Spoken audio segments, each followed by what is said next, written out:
उदाहरण दिएको छ हेर्नुहोस्। गाईको तपाईले के भन्नुभयो विद्यार्थीलाई?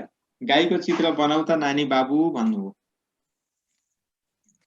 जिन्दगीमा गाई नदेखेको लागि गाईको चित्र बना भन्यो भने त्यसले के गर्छ? केही नै बनाउँदैन, केही नै बनाउँदैन। देखेकै छैन त के बनाउँछ? किनभने उसको प्रत्यक्षीकरण भएकै छैन। तर तपाईले साँच्चैको गाई देखाउनु भयो नि त कायदा भइहाल्यो। साँच्चैको गाई देखाउन सक्नु भएन भने चित्रमा भए पनि गाईको त गाई भनेको यस्तो हुन्छ भने देखाउनु पर्यो नि विद्यार्थीले। त्यति गरिसकेपछि बल्ल त्यो विद्यार्थीले के गर्छ? चित्र बनाउनको लागि तम तयार हुन्छ। पहिले एटेम्प्ट उसले सही चित्र बनाउँदैन, धेरै पटक गल्ती गर्छ किनभने ट्रायल एरर भइरहन्छ, तर अल्टिमेटली उसले बनाउँछ। अब त्यहाँ शिक्षकले बेला बेलामा जहाँ गल्ती गर्छ, बाबु तिमी यस्तो गर, तिमीले यसो गर्नुपर्छ, उसो गर्नुपर्छ, यसो गरेर पनि हुन्छ, यसो गरेर पनि हुन्छ, निर्देशन दिइराखेको छ। धेरै पटक इरेजर लाएर मेटो भने चित्र सफा हुँदैन, मोटो पेन्सिलले कोरो भने पनि चित्र राम्रो हुँदैन, इत्यादि इत्यादि। अब त्यति गरिसकेपछि उनीहरू के गर्छन्? निर्देशित कुराहरू बुझे कि बुझेन? सर तपाईले भनेको यो हो, ए यस्तो गर्ने हो, यो रङ हो, उनीहरू कन्फर्म हुन खोज्छ। त्यो के भयो? निर्देशित प्रतिक्रिया। त्यसपछि उनीहरू फटाफट गाईको चित्र बनाउन थाल्छन् मेसिनले जस्तो। त्यसलाई यहाँ के भनेको? यान्त्रिकरण भनेको। मेसिनमा एउटा बटन थिच्यो भने चाउचाउको प्याकेटका प्याकेट अर्को कुनामा निस्कै जान्छ नि, त्यस्तै उसले खोइ चित्र बनाउँदै बनाउँदै बनाउँदै निकाल्दै जान्छ। अब त्यसपछि जटिल कार्यको प्रतिक्रिया। अब उसले के गर्छ? गाईको चित्र बनाउन दिएछ, उसको लागि जटिल के हुन्छ? सर मैले त गाईको दाँत कसरी बनाउने मलाई त आएन, कहाँबाट बनाउने? दाँत यस्तो हुन्छ भन्ने त थाहा छ तर मलाई बनाउन आएन, कहाँ हाल्दिने दाँत? गाईको मुटु कसरी देखाइदिने? सर गाईको त यता अगाडिका दुईटा खुट्टा चाहिँ मैले देखाउन सकेँ, पछाडिको त देखाउनै जानिन, के गर्ने? यस्ता कुराहरू के हुन्? त्यो विद्यार्थीको लागि जटिल कार्यको प्रतिक्रिया, प्रश्न आन्सर जिज्ञासा। त्यसपछि शिक्षकले यसो गर, यसरी गर न, यस्तो गर्नुपर्छ, यस्तो हुँदाखेरि यसो गर्यो भने चित्र त यस्तो देखिहाल्छ नि भनेर सहजीकरण गरिदियो भने अब विद्यार्थीले के गर्छ? अघिको कन्फ्युजन हट्छ, दुविधा हट्छ। अब उ के हुन्छ? पारङ्गत भएर आफ्नो काम अगाडि बढाउँछ। त्यसलाई के भनिन्छ? समायोजन। र अन्तिममा अब उसलाई गाईको चित्र आफ्नो किसिमले बनाइदिने। कसरी बनाउला? तराईको विद्यार्थी भए त्यही किसिमका तराईतिर जे जस्ता गाई देखेका छ उसले त्यस्तै बनाइदिन्छ, अनि पहाडकाले त्यस्तै, हिमालकाले त्यस्तै। तर जब उसले चित्र गाईको चित्र मजाले बनाउन थाल्छ त्यसपछि उसले देखेका गाई भन्दा भिन्न पाराको कल्पना गर्न थाल्छ। हरियो रङको गाई पनि बनाइदिन्छ। हरियो रङको गाई त हामीले देखेका छैनौँ, कालो, सेतो, रातो, खैरो यस्ता देखेका छौँ। उसले हरियो रङको नै बनाइदिन्छ, चित्रै त हो नि। गाई त गाई नै हो, सबै आकार प्रकार हेर्दा त गाई नै हो, रङ नमिलेको। कहीँ गाई बनाउँछ तर जर्सी गाई एकदम डिजाइन गरेर आलिसान बङ्गलाभित्र बसेको गाई बनाइदिएला, कुनै गाई उसले गाडीमा चढ्दै गरेको गाई बनाइदिएला। यी सबै के हो? उसको मौलिकपन। गाई त गाई हो नि। त्यही भएर यो मनोक्रियात्मक चरणका जम्मा 7 वटा तह छन् क्षेत्रका। मनोक्रियात्मक क्षेत्रका 7 वटा तह छन्। पहिलो तह प्रत्यक्षीकरण, अन्तिम तह मौलिकपन। तपाईहरुले जाँचमा सोध्दा यो नबिगार्नु। अब त्यसपछि रोबर्ट जे मार्सन अघि हामीले भन्यौं यिनीहरुका यी 3टा कुरा त्यति अहिले थाहा चाहिँ पाइराख्नुस्, तर यति धेरै गर्नु पर्दैन। त्यो अहिले भनेकै कुराहरुसँग मिल्छ, त्यही भएर यहाँ धेरै घोत्लिनु पर्छ। अब तपाईहरुलाई जाँचमा सोध्ने अर्को, पाठ्यक्रम तयार गर्दा पाठ्यक्रमका विषयवस्तु छनौट गर्ने आधार के हो? तलका मध्ये कुन हो, कुन होइन? जस्ता प्रश्न सोध्छ। पाठ्यक्रमको विषयवस्तु छनौट गर्ने आधार कुन हो? त्यस्तो प्रश्न आयो भने हामीले बिर्सिनु हुँदैन वैधता, महत्व, रुचि र चाख, सिकाइ योग्य यी सबै कुरा। वैधता भनेको कस्तो? सिकाइलाई वैधता पार्ने, भ्यालिड चीज मात्रै सिकाउने, जे पाए त्यही नसिकाउने, पत्रकारले लेखेका जस्ता कुराहरूलाई आधार नमान्ने। अहिलेका अनलाइन न्युज पोर्टल त के छ? पत्याउन सकिने छन् त? छैन। मान्छेले पत्याउन सक्ने हुनु पर्यो। यसको महत्व पनि हेर्नु पर्यो, महत्वको दृष्टिले पनि हेर्नु पर्यो। विद्यार्थीले रुचि दिन्छन् कि दिँदैनन्, विद्यार्थीले त्यसमा चाख दिन्छन् कि दिँदैनन्। नत्र जतिसुकै वैद्य, जतिसुकै राम्रो महत्वको पाठ भए पनि विद्यार्थीले पढेनन्, सिक्न चाहेनन् भने के हुन्छ? उदाहरणको लागि के संस्कृत शिक्षाको वैधता छैन? संस्कृत शिक्षाको महत्व छैन? छ नि, तर के विद्यार्थीको रुचि त्यतापट्टि ठ्याप्पै छ। के गर्ने हो ल्याएर? त्यही भएर त्यो राख्नु भएन। अर्को छ सिकाइ योग्य पनि हुनु पर्यो, प्रामाणिकता पनि हुनु पर्यो, व्यापकता पनि हुनु पर्यो। अब प्रजातान्त्रिक मूल्य र मानक भन्छ, यो चाहिँ देशको शासन प्रणालीको कुरा गरे हो। जुन देशमा जुन पाठ्यक्रम छ त्यसले त्यही देशको शासन प्रणाली पढाउने। अमेरिकाको पढाएर के काम? हामी यो बन्द देशमा, खुल्ला डेमोक्रेटिक कन्ट्रीमा मात्रै त्यो हुन्छ। त्यसपछि त्यो कुरो कतिको इन्टेलेक्चुअल छ, त्यसले कतिको सन्तुष्टि दिन्छ, भोलि देशको लागि, समाजको लागि, राष्ट्र निर्माणको लागि कतिको उपयोगी छ, त्यो उसकै व्यक्तिगत जीवनको लागि पनि कतिको प्रयोगमा आउन सक्छ। जस्ता पक्षमा विचार गरिकन मात्रै पाठ्यक्रमको विषयवस्तु छनौट गरिन्छ। त्यही भएर यी सबै के हुन्? छनौटका, विषयवस्तु छनौटका आधार। यहाँ त केही कन्फ्युजन छैन। अब अर्को छ मानक स्ट्यान्डर्ड। मानक भनेको अरूले मान्ने खालको, अरूले पत्याउने खालको, अरूले भरोसा गर्ने खालको मानक। जस्तो मैले अस्ति पनि तपाईहरुलाई उदाहरण दिएको छु। तराईका साथीहरूलाई एक पाउ भनेको 250 ग्राम, काठमाडौँका साथीहरूलाई एक पाउ भनेको 200 ग्राम। अब 250 ग्रामको एक पाउ लिँदाखेरि 250 ग्राम सामान लिँदा त अलिक बढी पैसा तिर्नु पर्ने होला। 200 ग्राम सामानै कम लिएपछि पैसा पनि थोर तिर्नु पर्ने होला।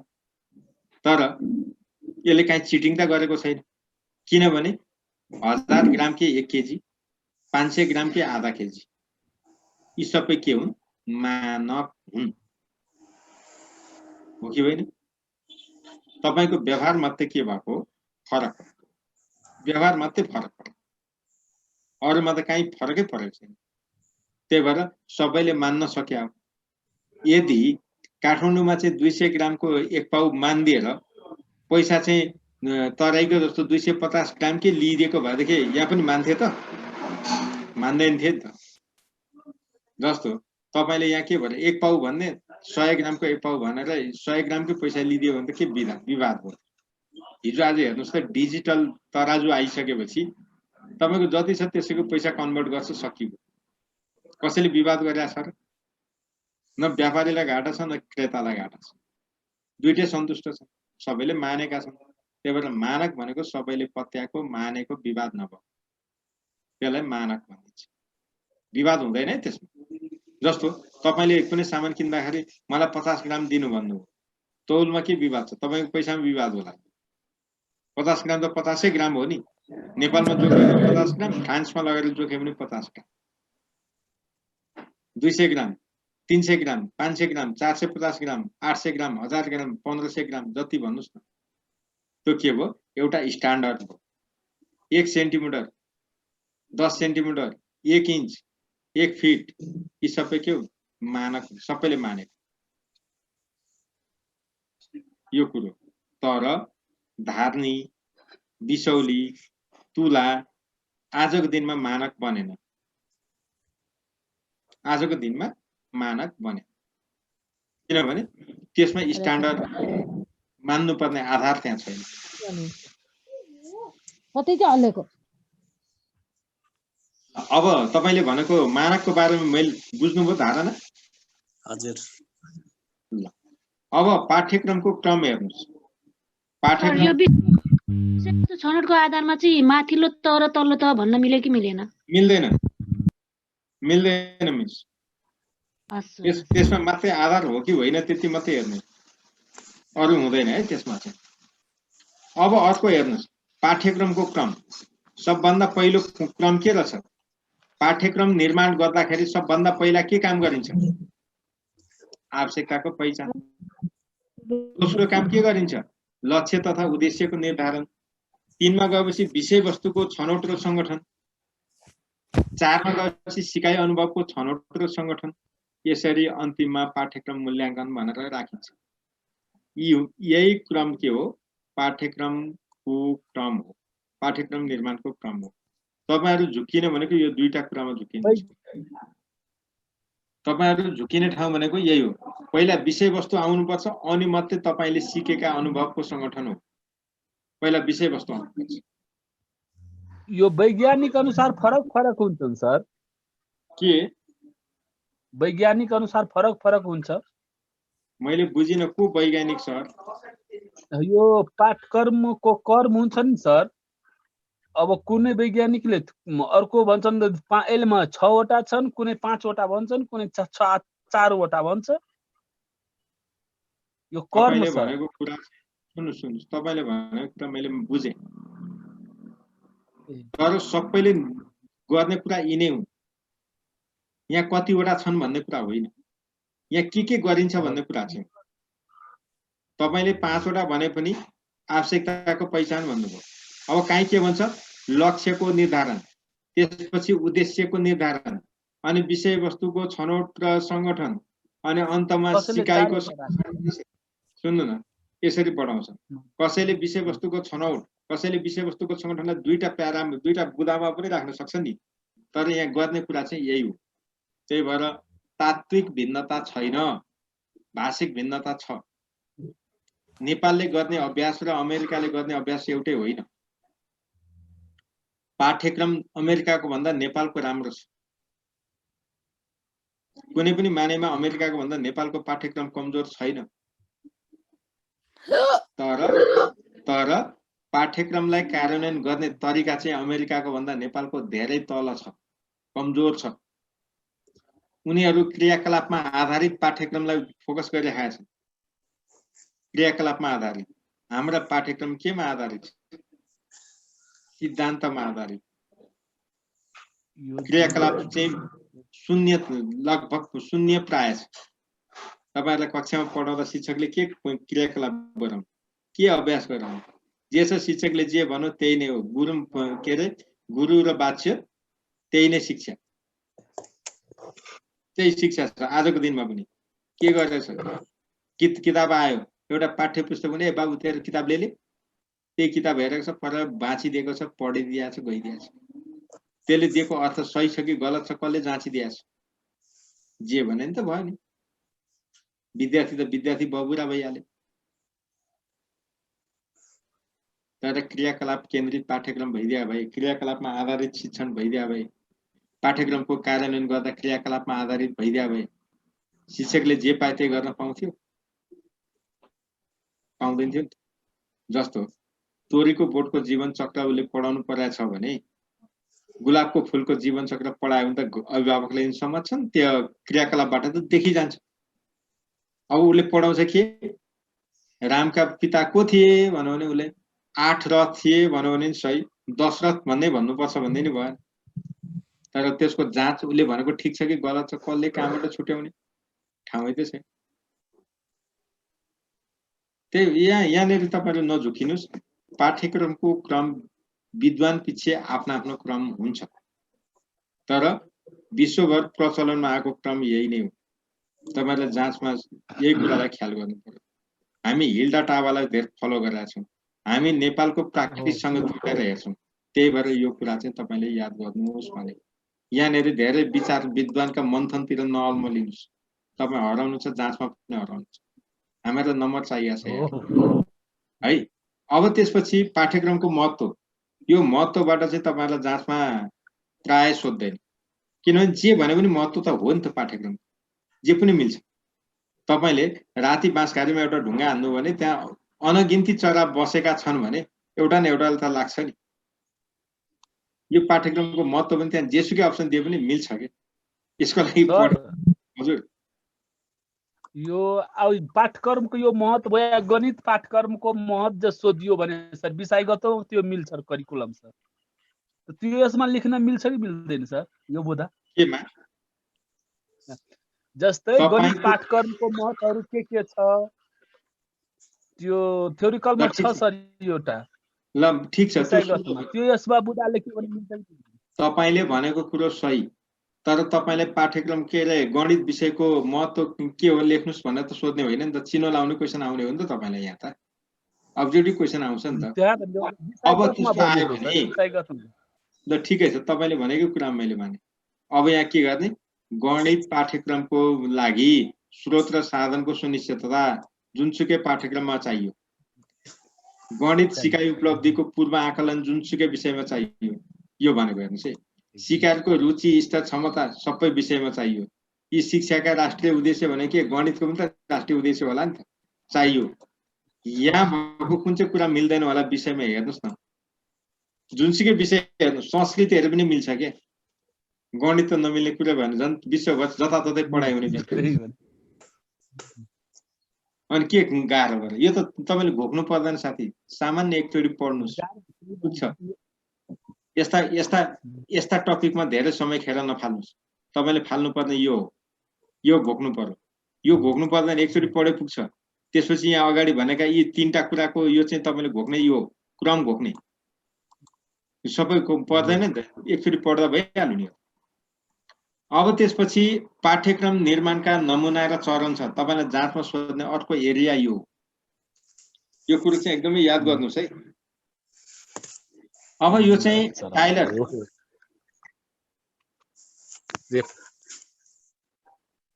एउटा छ राल्फ टाइलरको मोडल 1949 मा आएको, शिकागो विश्वविद्यालयमा 8 वर्ष गरेको अनुसन्धानको नतिजा हो।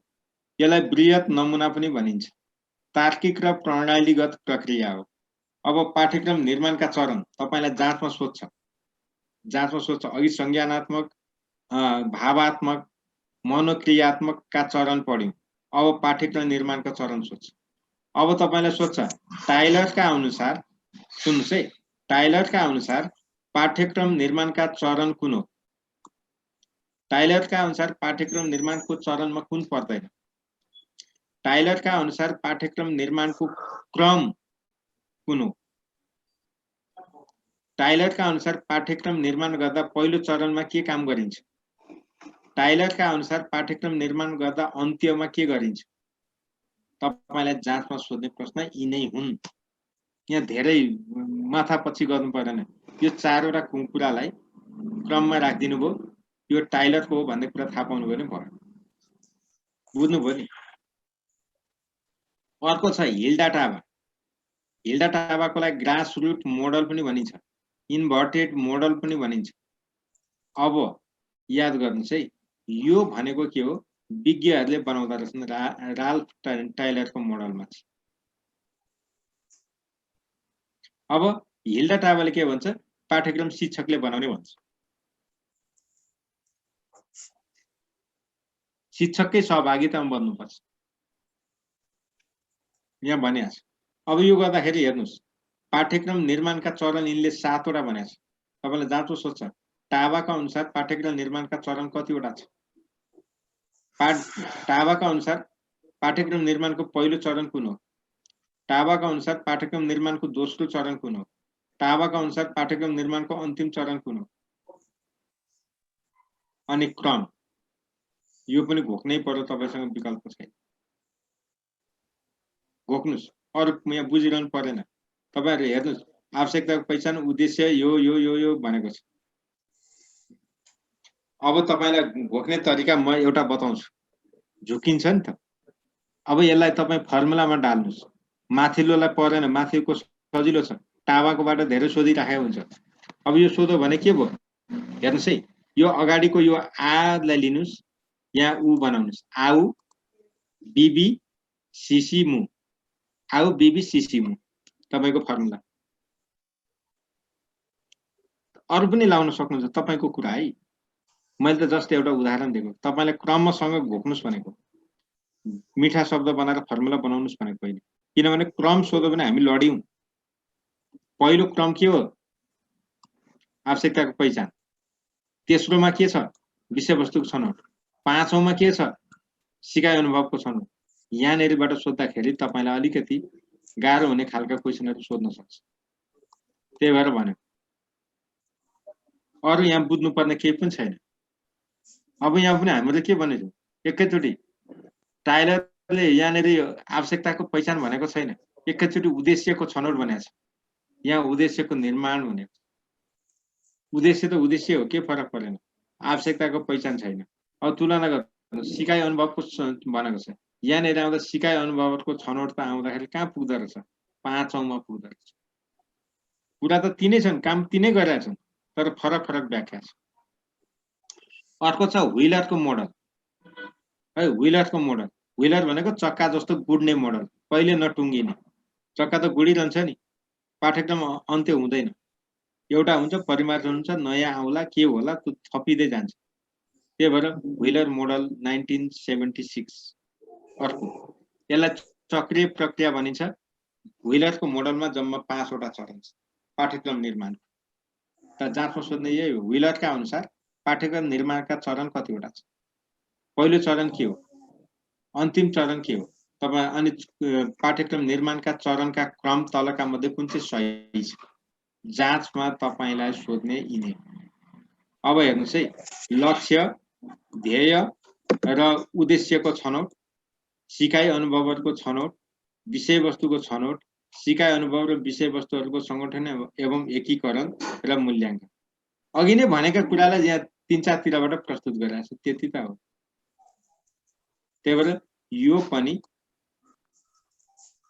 याद गर्ने के लसी बिसी मु हेर्नुस् लसी बिसी मु कसको व्हीलरको यी चाहिँ तपाईले अहिले पढ्नु भएको टाइलरको हिल्डा टाबाको र व्हीलरको यो तीनटा मोडल चाहिँ तपाईले बाबा यो चाहिँ मलाई अल्छी लाग्यो पढ्न भने नि घोक्नुस् यो चाहिँ घोक्नुको विकल्प छ तपाईले जसरी पनि घोक्नुस् अब बाँकी रह्यो निकोल्स एन्ड निकोल्स मोडल यहाँ भन्दा यताका चाहिँ सम्झे पुग्छ तपाईलाई मन लाग्यो त घोक्नुस् नत्र सम्झे पुग्छ जातमा सोध्ने सम्भावना भएका यिनै तीनटा मोडल अहिलेसम्म धेरै पटक जाँचमा सोधेको है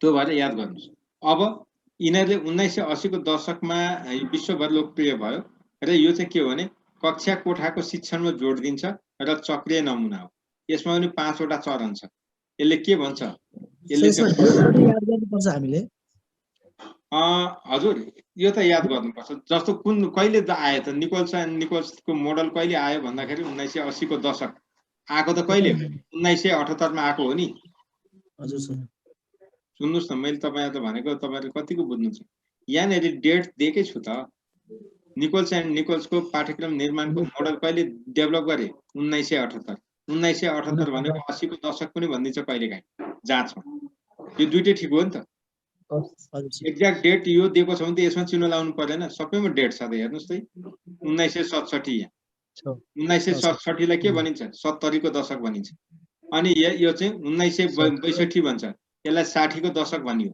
हेर्नुस् है यो छ 1949 यो के रहेछ 50 को दशक 50 को दशक यस्तो त तपाईहरुले लजिक लाउनुस् न यसमा के गाह्रो छ ल अब त्यति भइसकेपछि अरु त्यो माथिल्लाले के भने आवश्यकताको पहिचान भनेको चाहिँ यसले के भन्छ स्थिति परिस्थितिको विश्लेषण भन्छ सिचुएसन एनालिसिस भनेको हो नि त त्यही होइन त त्यो नगरिकन आवश्यकताको पहिचान हुन्छ त हुँदैन नि तरिका मात्रै फरक पारेको छ शब्द जालको खेल छ कुरो त उही छ त्यसपछि उद्देश्य विषयवस्तुको छनौट र संगठन विधिहरुको छनौट र संगठन अनि मूल्याङ्कन भनिन्छ मूल्याङ्कन भन्ने चीज चाहिँ सबैले पाठ्यक्रमको अन्तिममा राखेको छ त्यही भएर तपाईहरुले एउटा कुरा के ध्यान दिनुस् भने पाठ्यक्रम निर्माणको चरण अन्तिम चाहिँ कुन हो भनेर सोध्दैन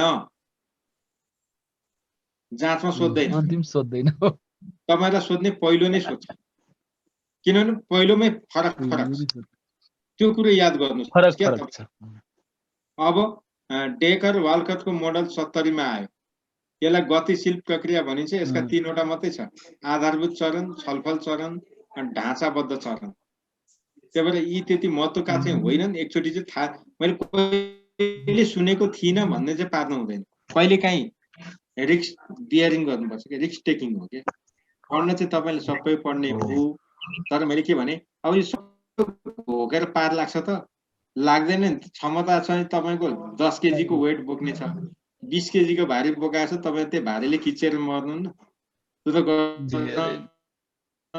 भएन नि त त्यही भएर जुन जुन चिज नभई नहुने छ जुन जुन कुरा अलिक महत्त्वको छ त्यो कुरालाई फोकस गरे हो बाँकीलाई छोड्ने कहिलेकाहीँ तपाईँको अब ब्याड लकै रहेछ एकदमै ब्याड लक छ भने डेकर वाकलको मोडलबाट सोध्छ अदरवाइज तपाईँलाई सोध्ने 3टा मोडल अब तपाईँको ब्याड लकै रहेछ तर कहिलेकाहीँ के हुन्छ नि एकचोटि मात्रै पढ्नु भएको छ भने त यो त यहाँ सुनेको थिएँ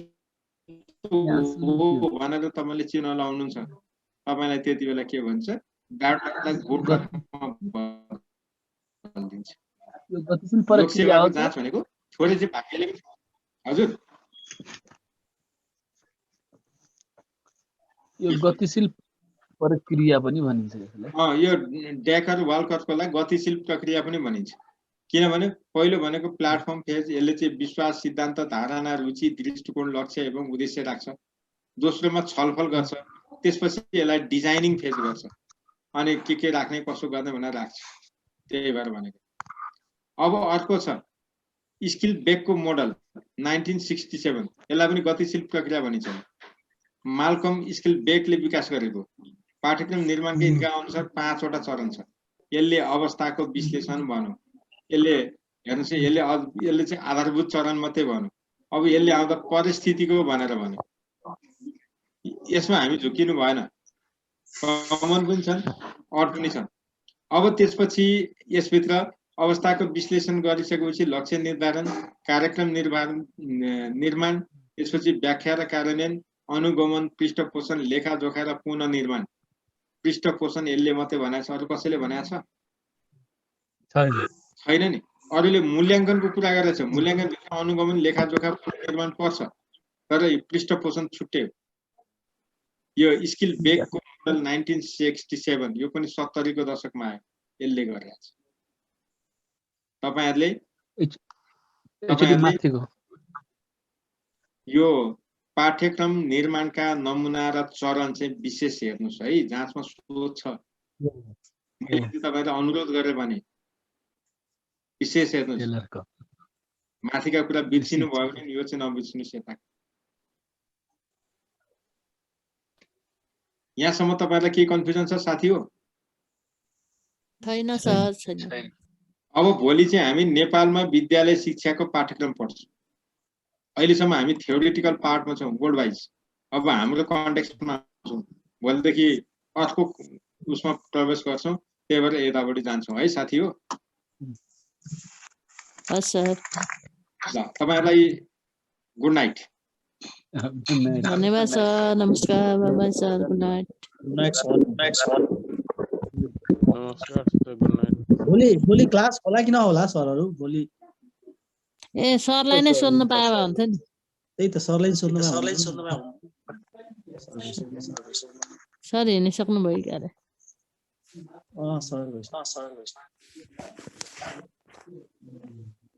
भोलि शुक्रबार हो मैडम आज 5:30 क्लास सुरु भयो कस्तो ढिला हुन्छ सर मेम्बर भोलि आज कति बजे सुरु भयो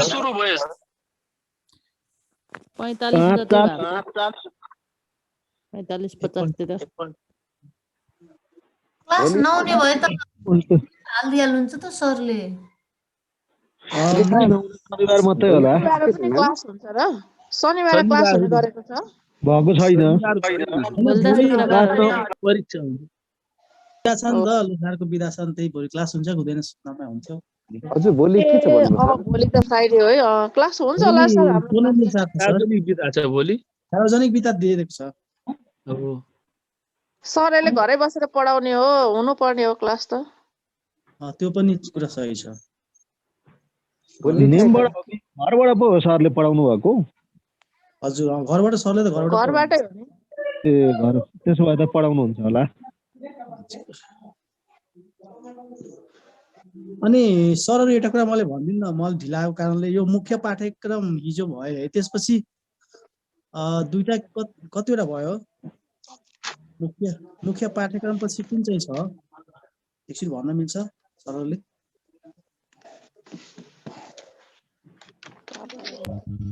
केन्द्रित र सुसुप्त क्रियाकलाप केन्द्रित र सुसुप्त दुईटा मात्रै हो म्याम हजुर हजुर हजुर योजना केन्द्रित सुसुप्त अनि क्रियाकलाप केन्द्रित तीनटा रहेछ कार्यक्रमको उद्देश्य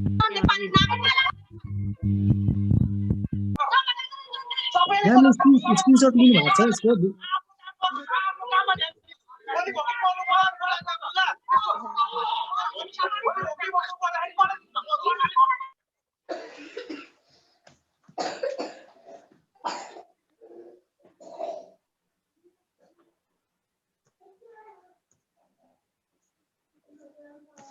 खोलिकै आउँदैन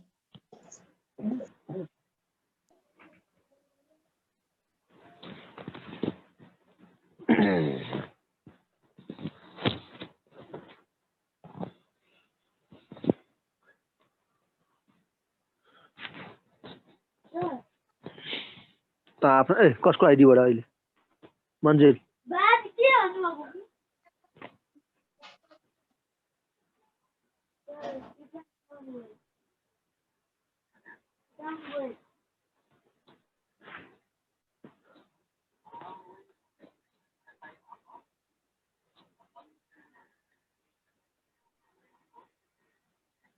के भन्छ